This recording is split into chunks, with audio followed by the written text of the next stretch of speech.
Good morning and welcome to class. For today, we're going to try to share with you some standards and measures for you to use to access your leadership.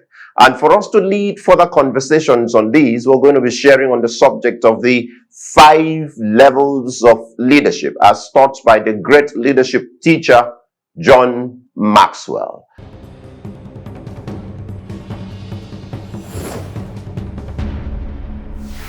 Now, John Maxwell is of the opinion that everyone who is leading is actually leading or influencing change from one of these levels of leadership. There are, however, further postulations that it is possible for someone to lead from more than one level of leadership per time, depending on the situation, depending on the circumstance that is required for the leader to exercise his influence at that material time.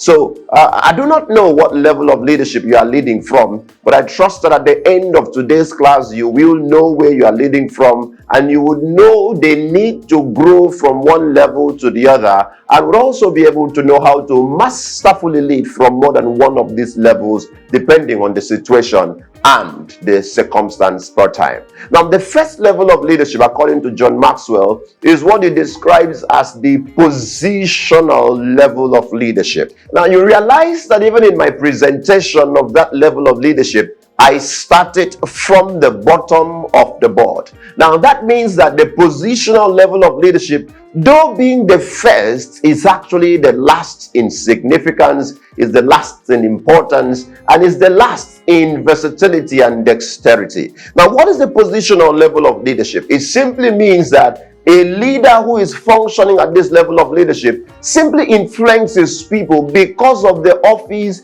he or she is occupying for time. Sometimes it would mean that nobody respects the leader, but they respect his office. It may mean that people are not following you because of who you are, but because of the seat you occupy per time. You influence people, or your instrument of influence is really the office, and not your capacity, not your potentials, not your relational abilities, and nothing whatsoever. Now, John Maxwell says that anybody who is leading at this level of leadership stands the great risk of losing followership once his tenure in office expires. So, are you a president? Are you a governor? Are you the president of a student organization or some socio-cultural group? If people are following you just because you are the president, it would mean, therefore, that you are majorly just a positional leader. Now, how do you know that you're a positional leader? You can know this by who followed you before you assumed office and who would follow you if there was no office. So ask yourself, if I were to speak as Morgan Ekanem, not as the Chancellor of More Leadership Academy, will anybody listen? Was anybody listening to me before I became the governor? Are they only listening when I am the governor? Now, if they only listen when you are the governor, it would mean that you are a positional leader and that the respect is to the throne and not to you. Now, please note again that this is the lowest level of leadership, as your influence is tied directly to the office and not to you. Now, if you therefore want to grow from the positional level of leadership to the next level of leadership, John Maxwell recommends many things, and I just share one or two. The first recommendation is that you should learn to look away from your office while leading, even when you are in the office. Try to get people to do things for you or to respond to your instructions, not speaking with the voice of the president, but speaking with your personal voice. Number two, he says, go to people.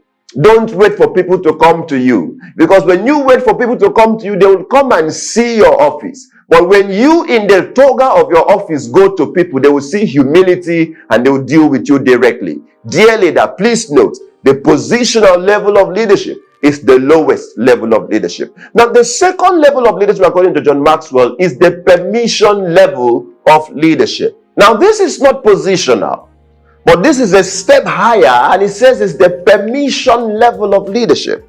Now, at this level of leadership, John Maxwell simply says that it is principally dependent on the relationship of the leader.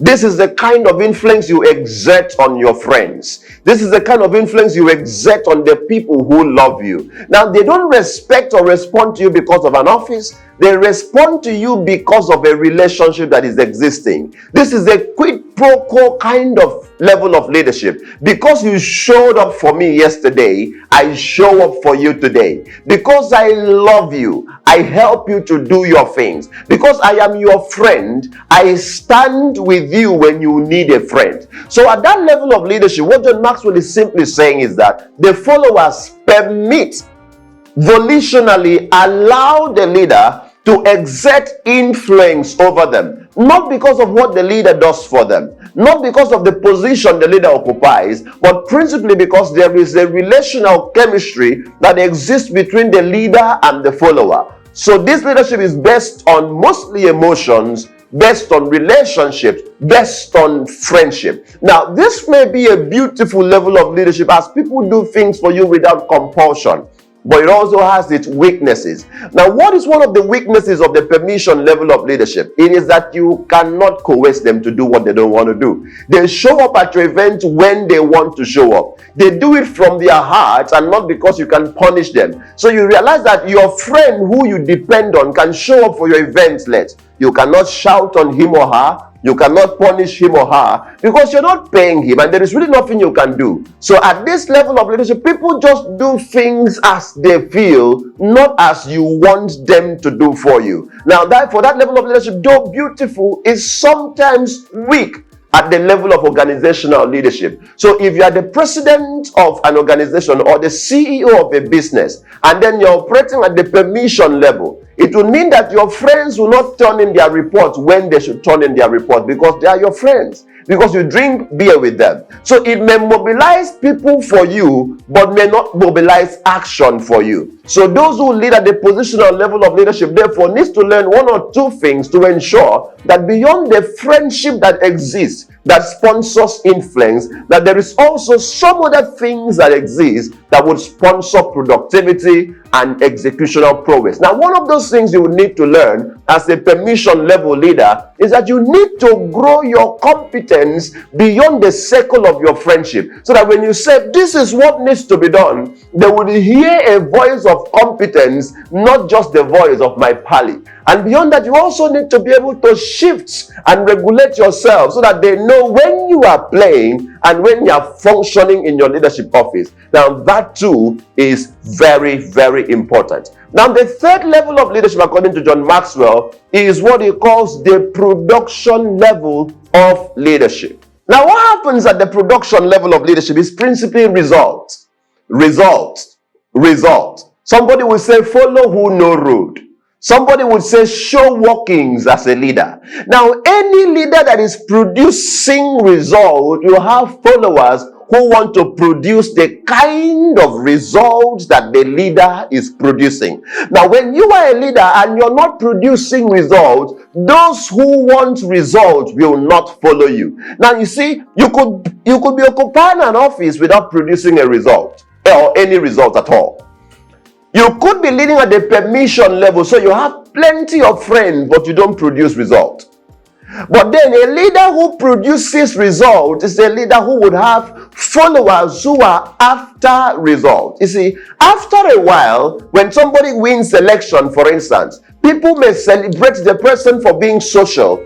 People may celebrate the person for being kind, but after a while, people begin to look for things. They look for results. And those who would follow you longer are those who have seen the results that you produce. Now, people may love your social abilities at the permission level, but social abilities is not everything a leader would need. A leader would need to begin to produce results in the course of his leadership. Now, let me make this a bit clearer to you. Now, if you are a medical doctor, there is a high chance that you would influence a little boy who wants to be a medical doctor. Now, the influence here may not be because you are the person's friend. It may not be because you are occupying an office. It is simply that he wants to become a medical doctor, so he begins to follow you so that he can also become a medical doctor just like you are. So what results are you producing as a leader? Now, what are the downsides of the production level of leadership? Now, the downsides are that sometimes leaders who produce results, don't have relational strength. People who produce results, they begin to behave like machines and don't care about the feelings of the followers. So for them, all I want is results. They are stern, they are strict, and they don't care about the winding down of the team. They don't care about what the team feels, provided there is result. Please note, dear leader, that you're producing results does not mean you should ignore the people that help you to produce the result. Do not be so result-oriented that you are no more people-oriented, because you need to know that it is people that help you to produce results. So as you are fixed on the result, also remember to intermittently get your eyes fixed on the people that help you to get the result. That is to say, still remember to relate for permission. Do not force people to do things because you want results. Now, people who also are on the production level of leadership tend to be too harsh on their followers because they don't want excuses, and they always, most times, become, like perfectionists in their bid to get results. Please note, dear leader, it is not every time you get results. Even you make mistakes. So also allow the people following you to perhaps make mistakes sometimes, because really, in making mistakes, most times you get better results and better productivity. Now, number 4, level of leadership. At this level, what John Maxwell simply says is that this level of leadership, or leaders at this level, are people developers. People developers.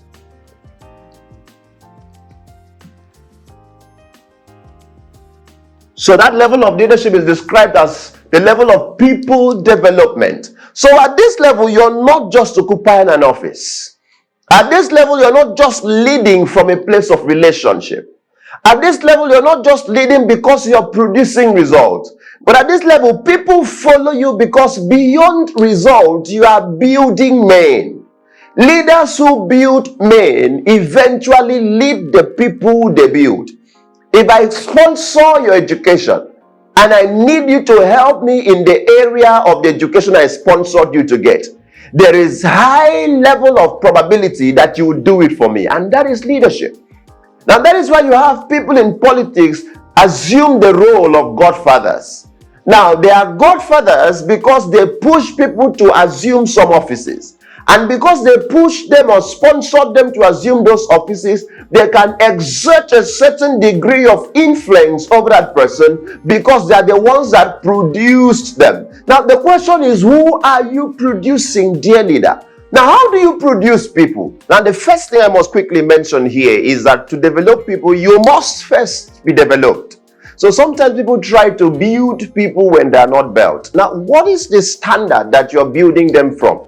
You must, as a leader, become the standard, and from there build people to also become. Now, you must give people opportunities to learn. You must expose them to opportunities that would lead them to become who they want to be. Please note, not who you want them to be, but who they really want to be. You must model excellence. You must be an example. And beyond exposing them to opportunities to learn, you must give them the opportunity to do what you have taught them. Because sometimes people only become when they do, not when they are taught or when they see. Now, those are the approaches to people's development. And leaders who develop people eventually have great influence over those that they have developed. Now, the 5th level of leadership, according to John Maxwell, is what he describes as the pinnacle.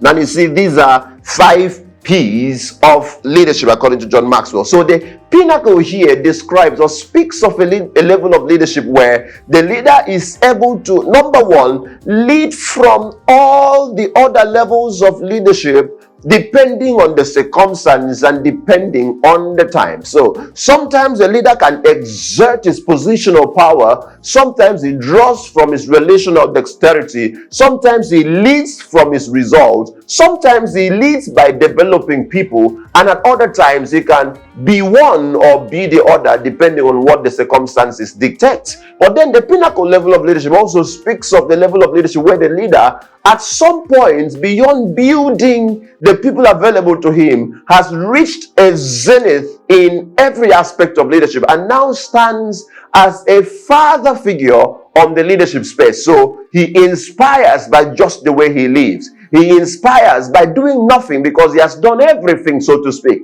He becomes a standard of excellence and virtue. And then, but to remain at the pinnacle level of leadership, John Maxwell also says that this level speaks of a leader who, despite having done all, still learns. Because you see, one of the things that stops our leaders at the nick of time is that they get to certain degrees and they feel they have arrived. So they stop learning, they stop aspiring to become better. So a leader who's at the pinnacle level of leadership is one who, despite holding position, is still humble. Despite having friends, still seeks to have more. Despite producing results, still tries to be more productive. Despite building people, still seeks to build and remain humble. So, dear leader, which level of leadership are you operating from? Note that, as I described, most of these or all of these levels of leadership also have their downsides, except the pinnacle level. So, wherever you are, note that there is a possibility for you to get better and work to get better. And also note the downsides so you can get better at all of it. But please, the target is don't end on the position or level of leadership, because that is really the lowest. Seek to be productive. Seek to build people. Seek to have relational agility. And of course, rise to the peak of your leadership. That's the size of our class today. And to learn more on the subject of leadership, you need to join one of our courses. Just check our website on www.moreleadershipacademy.com.ng rather, and then you have all the information about our academy. See you in class next week. Thank you.